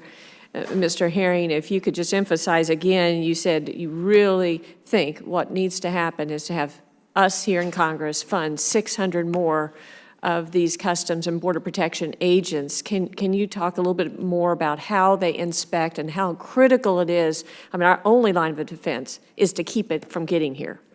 Well, there's many ways that it could be introduced in our country. I've laid up at night and have nightmares thinking about it, but those agricultural specialists would help us prevent, and we think prevention is the number one key. We've also already, through USDA, they've funded 60 new beagles that are being implemented, and today that's the very best inspection service we have is those beagles. So there's a lot of opportunity as long as we can keep ASF out of this country. And any given day, we have 1 million pigs on the road. So if we get an introduction in the right place, it'll be very difficult for us to contain the African swine fever. Okay, thank you. Well, we're in the process of going through appropriations process, and I think that's really important. Us on Ag Committee can help advocate for that. You also mentioned about FDA's current regulation on gene editing process that classifies livestock as drugs and farms as drug distributors, and how this creates international trade challenges. So can you please discuss this a little bit and how this might impact producers on the domestic level and what you would like to see regarding gene editing? Well, we would like to see the gene editing be over over at USDA. Mm-hmm. We think it's a viable tool as we go forward, just like we're talking about ASF. There's a potential with gene editing to prevent ASF, have animals that are immune to ASF. And we feel like if USDA is the agency to administer it, and if we fall behind, we're going to lose this technology to other countries, and it'll make our farmers and our rural areas less competitive. Isn't China doing research right now on gene editing? There's several countries doing research. Yeah. China's one of them. Yeah. Okay, and we only have 30 seconds left, but the NPPC has a new Keep America First in Agriculture campaign. Can you talk further about this campaign and how it could impact the consumer level and producer level? Well, I think, as Mr. Zimmerman said, first and foremost, we want to grow healthy, safe products that are affordable for our consumers. And any tool, whether it's gene editing or any technology that's available, we want to have first-hand experience and first-hand use of those products and that technology to help our producers and our farmers be competitive on a worldwide stage. Thank you very much. Yield back. The gentlewoman's time has expired, and we'll now recognize the gentlewoman from Connecticut, Congresswoman Hayes. Thank you, Mr. Chair, and thank you to our witnesses for being here. When people talk about my home state of Connecticut, they often skip over one of its most prominent and thriving industries, and that is agriculture. From dairy to greenhouses to poultry. Actually, my district, the #1 economy is greenhouses, which most people don't know. Connecticut has a vibrant agricultural industry. We're small, but we're mighty. In my home district, there are about 15 local family-owned poultry and egg-producing farms. Just this Sunday, I went to an agricultural roundtable with some of these farmers and had a display of meat birds, which I got a very good education in that. Our flagship university, the University of Connecticut, has a very large poultry farm and a poultry resource unit, and many of our high schools and academic settings are developing VOAG training programs, and there are long, extensive waiting lists. While much of the poultry in Connecticut is sold locally and regionally, an international export market also exists for farmers in Connecticut.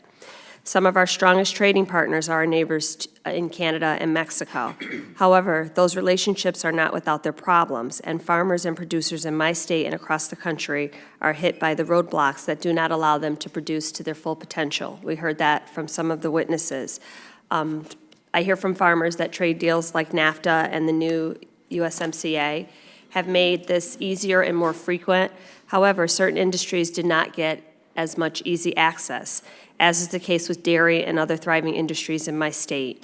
So I would like to get a little bit more information about how Congress, as well as partners like the USDA and USTR, can help to facilitate the exportation of more poultry to Canada and what that would mean for businesses, especially small family farmers in my district.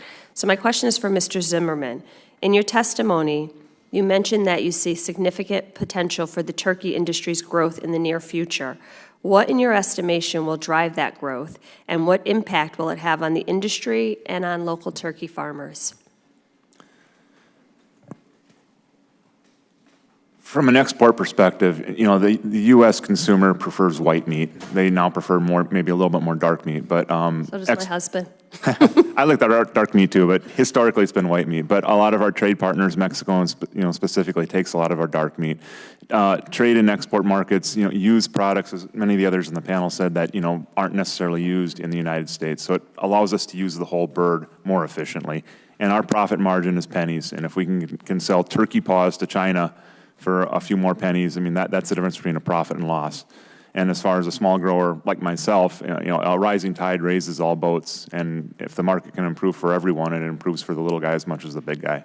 So trade is just important. Canada, their system is just a tough nut to crack with their quota system, internally for poultry. Some progress was made there. We'd love to see more. We're happy with, we're content with getting some more access to the market, but anything we can do to, open that market more fully would be wonderful for U.S. producers.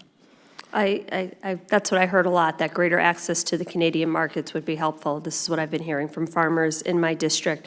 Ms. Porter, for you and your member companies in Delaware, Maryland, and Virginia, what kind of effect would greater access to markets like Canada have on local businesses? Sure. So thank you. Similarly with turkey, again, the same with the meat chicken industry. Here domestically, white meat is usually preferred. Dark meat is usually exported, as well as chicken paws, the same thing. There's quite a market for chicken paws outside of the United States as well. And beef too. tongue. And that's right, and beef tongue. So again, the opportunities, as I mentioned in my testimony, within our region, a lot of our marketplace is fresh market because, of course, we have access to millions of folks in the New York, the Northeast area, and so that is very beneficial to us. We do some export as well. But what happens is that when the exports are limited within, then you have a more of a glut within the domestic market. So that has direct impacts, very much so, on our fresh market when things are not moving out. So any increase, any ability to increase exports throughout other areas of the region into Mexico, into Canada, is going to benefit our area as well as, again, the small farmers within your Northeast area as well, too. Thank you, and I appreciate you saying that. We cannot forget small farmers when we're having these conversations. Thank you, Mr. Chair. I yield back. The gentleman yields back. We thank you for your questioning. And the next member is Mr. Hagedorn from Minnesota. Thank you, Mr. Chairman. Witnesses, I appreciate your testimony. It's wonderful to be here today.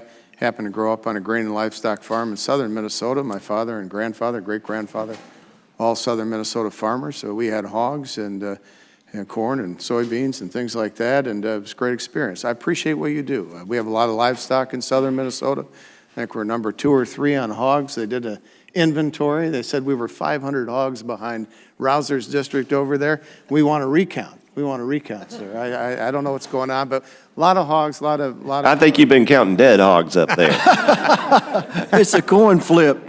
Yeah, I think so. A lot of hogs, a lot of beef and dairy and everything else. And we appreciate you and what you do to provide the goods to the American people. So when they walk into the grocery store, they have those choices at affordable prices.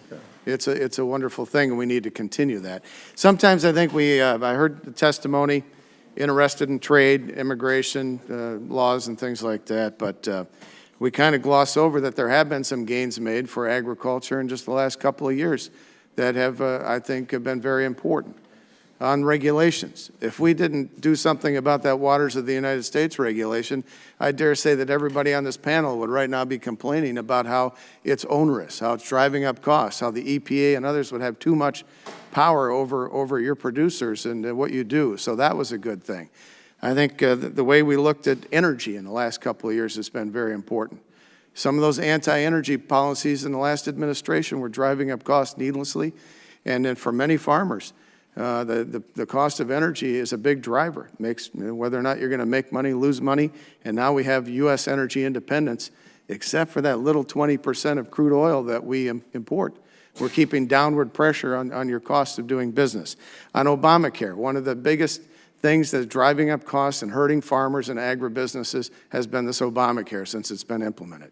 Not enough has been done to fix that, but the association plans and others have some promise, and we have to do better.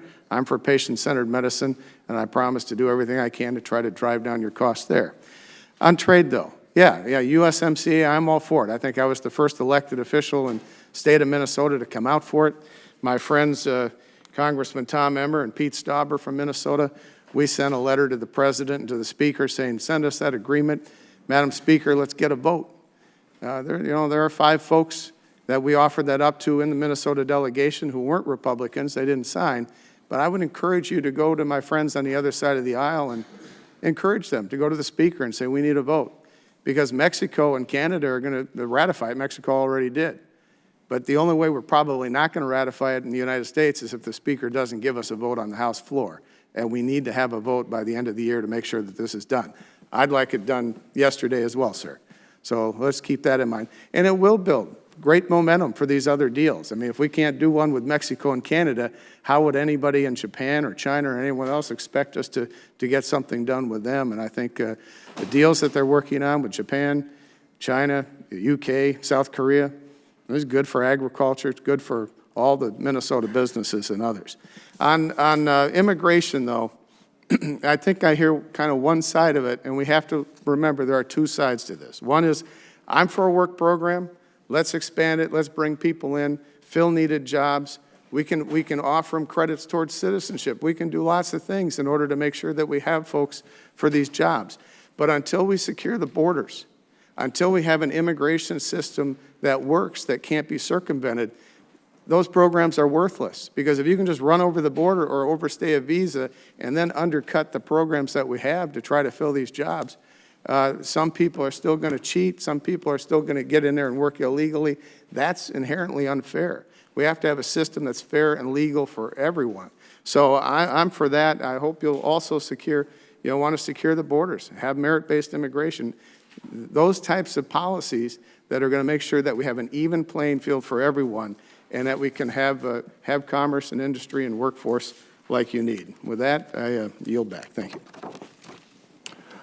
All right, the gentleman yields back, and the next member on our side is Plaskett from the U.S. Virgin Islands. Thank you very much, Mr. Chairman. Thank the ranking member and the witnesses for being here. I think this has been a really enlightening and educational discussion, at least on my part. I would think some of my colleagues as well. Mr. Zimmerman mentioned something that I found very interesting with regard to flu and some of the work that you did afterwards, after disease, to making sure barns were safe and more stable. Ms. Porter, you reference, however, that a quarter of the chicken houses in your region are more than 30 years old. Would you guess the same is true for other major poultry producing parts of the country? I would not necessarily be able to speak for other parts. As I mentioned, our industry has been around for over 100 years, so we've had quite a robust industry for a while. But I would speculate that there probably are some aging houses throughout, especially within the Southeast, again, in the states that have had an industry for a while. Many of those houses have had technological upgrades over the years. But, you know, like any house, even your own current houses, there's only so much that you're able to do for upgrades. And so that's why sometimes you'll need the replacement. What tools would help and support farmers for upgrades in those areas? Sure. So most of the time, any upgrades or technology are going to have some cost to them. So to have secure lending opportunities, whether it's through USDA, FSA programs, whether it's through any of our rural banks and local banks and lenders, as well as programs through the SBA as well too. All of those are very important. Most of the upgrades are not, $100 or $200 fixes. Sure. They're usually Substantial. thousands of dollars. Yes, absolutely. So I know in the Virgin Islands, you talk about secure loans sounds like a great idea, as well as rural banks and making them easier for farmers to be able to utilize, I think, is the thing that I think about most. In the Virgin Islands, our needs are not necessarily age, but resilience, to be prepared for inclement weather and other issues that we may have. And so I appreciate some of those things that you've mentioned. I know Ms. Georgiades, tell me how to do it right. Spot on. You got it. Me too. I'm still practicing, I promise you. You mentioned, when I talked about sustainability and resilience, you mentioned accurate portrayal of sustainability in ranching. What practices does your farm employ, and why do you choose to implement them? One thing I've always made a hallmark on about our industry is that you cannot find the better conservationists in the world than agriculture producers. If we don't have productive land, we can't produce the food and fiber that our neighbors enjoy. So it's been an interesting conversation from the standpoint that people will look at agriculture producers and perhaps really out of not understanding the industry, associate certain practices that are not accurate with what we do. I've always, like I said, you cannot find the better conservationists in the world than agriculture producers, because the things that we do, for example, in my part of Texas, we are in one of the highest forage producing areas of the United States. We have ample rainfall. We've had a little too much this year. It's been quite interesting. But the benefit is that we are able to produce forage. And as we know, forage cannot be consumed by humans to be converted to food. And so the techniques that we use are different rotational grazing practices and just optimal utilization of the natural resources that we're given. And so that's our responsibility as producers in our operation at Santa Rosa Ranch, is to make sure that we utilize those to the greatest benefit of the cattle and the beef that we're producing. Well, I appreciate that, and I know that ranchers in the Virgin Islands as well, where we produced and created the Centipole Bull, which is, a very heat-resistant and is made specifically to adapt to environment. So I appreciate Actually, that. we've exported cattle to other Caribbean nations also. Excellent, we got to talk. So, yeah, so Brangus do just as well as Centipole. So you need to come on down to the Virgin Islands then. I would love to accept the invitation. February is agriculture fair. What better place to be in February? I think that sounds like a great time to visit. Thank you. I'm showing off. Thank you so much. I just wanted to know, Mr. Chair, if I might, Mr. Zimmerman, the importance of federal research and expertise. What do you mention that, and why is the federal research so important to the turkey industry? And with that, I yield back. Federal research, state research, university research is always important for new and emerging disease threats. We don't know what we knew about avian influenza, but the highly pathogenic strain, we weren't, we saw that coming, but we didn't see it coming. But the help of the University of Minnesota and federal research, we're able to figure out these different viral strains, and they're constantly changing and constantly mutating, and the help of the academia, as I mentioned, to analyze what's there and what's not there has been incredibly beneficial. After our outbreak of avian influenza, there was a massive study undertaken about why did it happen here and not here, and through the University of Minnesota and other institutions, they were able to come up with many theories of why viruses traveled the way they traveled. And it was incredibly beneficial for us preparing for the next outbreak to have that information from them. And that's something that only a large institution like that could do with federal funding. All right, we thank the gentleman for his answer, and we thank the gentlewoman for her questioning and her focus. You showed a bit of interest over on this side about possibly having a subcommittee hearing in the Virgin Islands as part of that conversation by the gentleman from Pennsylvania. Let me recognize Mr. Thompson. Thank you, Chairman. Thanks to members of the panel for being here today. And thank you for what you do for just reinforcing the importance of what you do. We need a robust American livestock and poultry industries. That benefits American families in every community. It benefits and contributes towards what we need to achieve of a more robust rural America. And it also, quite frankly, benefits national security. Now, you're all in the national security business, actually, when you, from my perspective, you look at the importance and the priority of food security when it comes to national security. Just real quickly, how much of a threat is the workforce shortage and the unreliability of workforce in the livestock and poultry industries to our own nation's food security? Thoughts on that?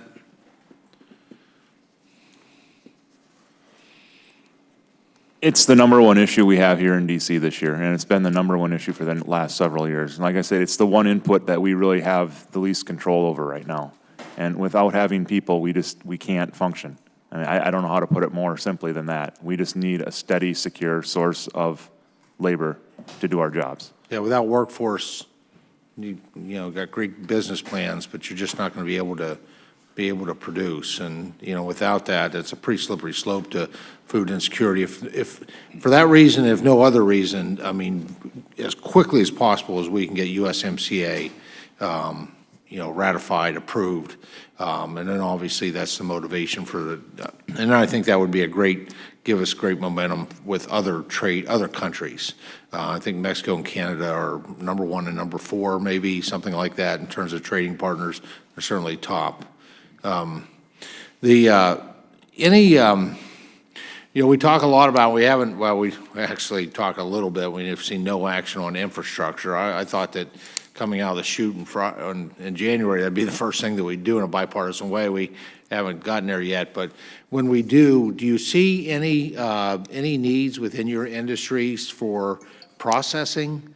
Agricultural processing in my home state of Pennsylvania is something that is all, workforce is a limiting issue, but the availability of sufficient processing for agriculture products as well as either. Any ideas or suggestions that we should put forward to be considered with some type of a infrastructure package that hopefully will be occurring here in the not too distant future?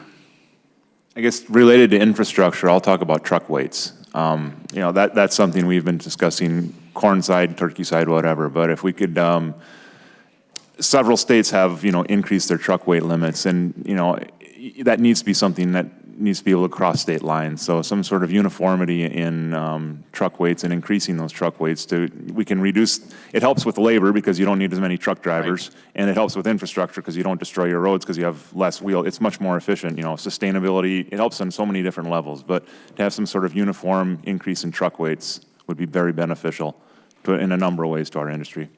Okay. Mr. Salmon, you mentioned in your testimony the difficulty of cost and enforcement issues associated with the H-2A program in the sheep industry. Can you elaborate just a little more with that? I'm sorry, could you repeat part of that question? I missed part of it. Sure. Well, just with the, the difficulty of cost and enforcement issues associated with the current H-2A program, specifically to the sheep industry. I wonder if you could just elaborate on that a bit about what those issues are. Why doesn't that work well for year-round agriculture? For us, the sheep herding program is a year-round function. For the rest of the industry, most of it's going to be either in processing or in sheep or goat shearing, which is typically seasonal. But the problem that we've been faced with is what we would call some frivolous lawsuits against the H-2A program or those folks who have applied for H-2A workers. And it's really cost a lot of folks a lot of money to try and deal with that issue. But we need those workers because we can't find those workers.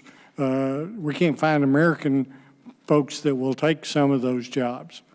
I agree, and your time has expired, but we will continue to try to work on this important area.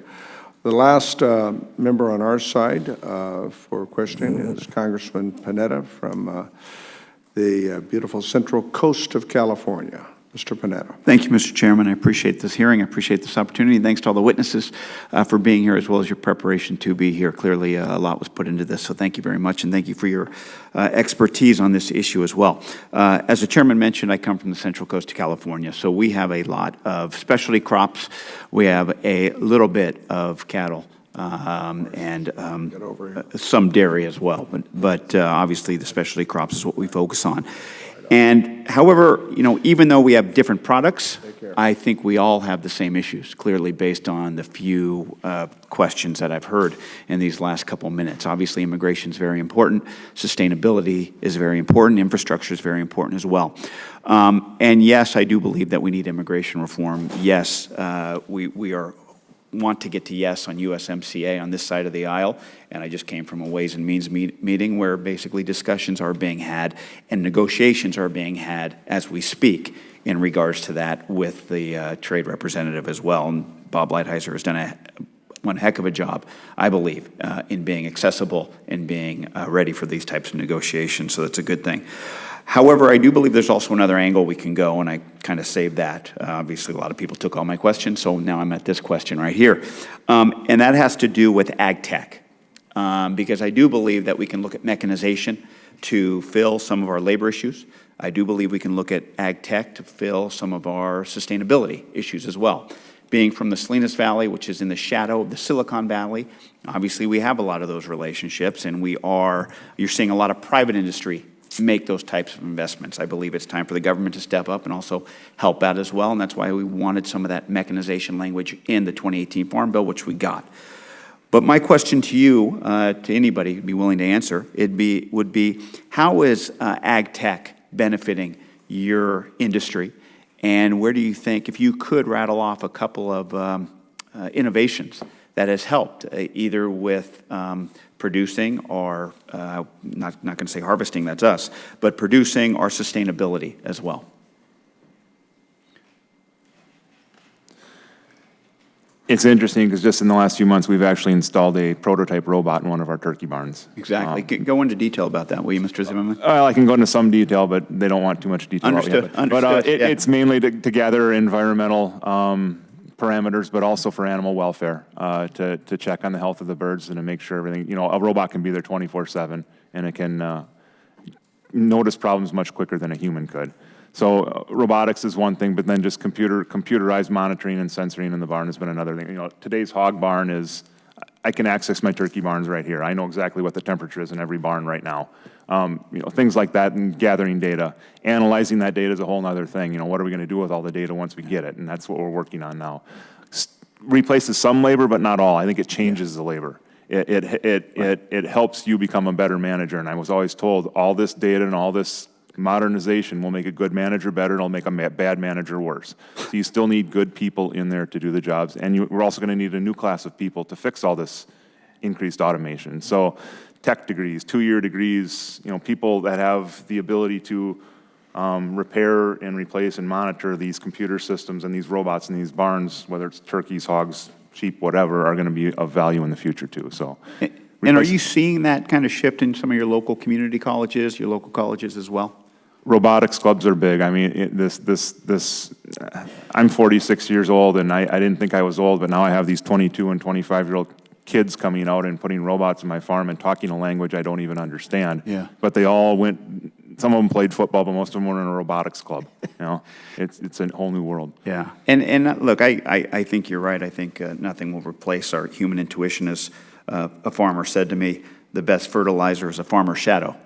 And I'm a firm believer in that. However, I do believe that, like you said, there has to be some improvements to make it a little bit easier in regards to dealing with some of the conditions we have, and especially with sustainability. If there's anybody else that has any thing to say in regards to how ag tech has helped your industry. So I would just echo again what Mr. Zimmerman said, and in addition to that, I think it's also been talked about too, just the importance of ag research. So the ag tech, you do have individual companies that are looking at this, but I think it's also important again in looking back at academia and working with our land-grant universities and having the ability to work with them and work with that research. The land-grant universities, through their practical research, through their extension services, working directly with growers, are really, or farmers, are really going to be some of your best ways to help advance and continue to advance any ag technology out there. Outstanding. Once again, thank you, ladies and gentlemen. I thank the gentleman for his questioning and his comments, and we are now prepared to adjourn. I'll recognize the ranking member here for any closing remarks that he may want to make. Well, thank you, Mr. Chairman. I want to thank each of the witnesses for being here today, for providing your testimony and your expertise to us. It means more than you know. It's very valuable to the committee as a whole, as well as Congress in general. And, there are a number of issues out there that are challenges. And a number of those were highlighted today, and I appreciate your input on that. And want to underscore again just how important it is to get USMCA ratified. It's probably, if there's one thing Congress can do between now and the end of the year, I don't know of anything more important than that. Of course, we've got other things on the plate that we've got to deal with, the CAPS agreement, and budget deal, and appropriations bills, et cetera. But from a policy standpoint, and trade policy standpoint, I don't know anything more critical to agriculture. So let's keep up a full court press to get that vote and get that agreement ratified. With that, Mr. Chairman, appreciate the opportunity to join you today and your work on these particular topics, and I yield back. Well, thank you very much, the ranking member, for your coordination and collaboration with this subcommittee. We appreciate it. I think we had a good hearing this morning. I too concur that besides dealing with our budget bills and dealing with sequestration and lifting the debt ceiling, which are among our first priorities, clearly to keep government funded,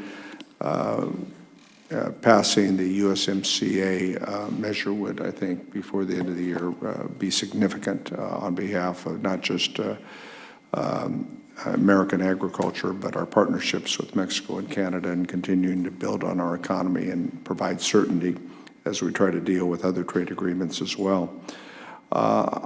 Quickly, Ms. Sullivan, Georgetown, California may not have as many beef cattle as you have in Texas, but we have a lot of them too. We exported $375 million in beef products.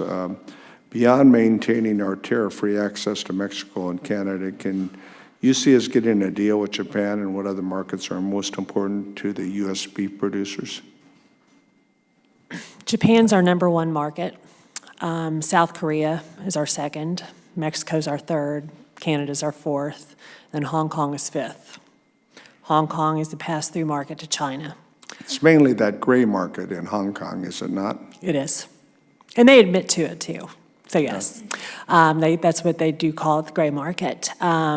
Working with the European Union at this point in time is another strong effort that we're making to fortify those agreements as well. But as I mentioned before, the uncertainty that surrounds these different trade issues that we have are what make people concerned. So I think that passing USMCA, ratifying this, will give people confidence. I would say it would give our producers confidence to perhaps invest and expand their operations even more so, understanding that we're moving forward and trying to have some of these agreements in place with our largest partners. No, and it's just not beef, but it's all commodities It that is, we grow correct. in this country, and I won't bother you to take you through the list of California commodities. 44% of our agriculture is dependent upon export, and so these trade wars are not helping that at all, and the mitigation is a pittance in comparison. Well, I thank my colleague. We've got a good conversation, not only specifics within livestock and poultry, but also the challenges that all of our industries are facing with regards to immigration and trade, something that American agriculture deals with in common, and we must try to provide solutions in those areas. So with this work of the subcommittee done this morning, I will, under the rules of the committee, the record of today's hearing will remain open for 10 calendar days to receive additional material and supplemental written responses from witnesses to any questions posed by a member. This hearing of the Subcommittee on Livestock and Foreign Agriculture now here is therefore adjourned. Thank you. Good job. Thank you. Good to hear.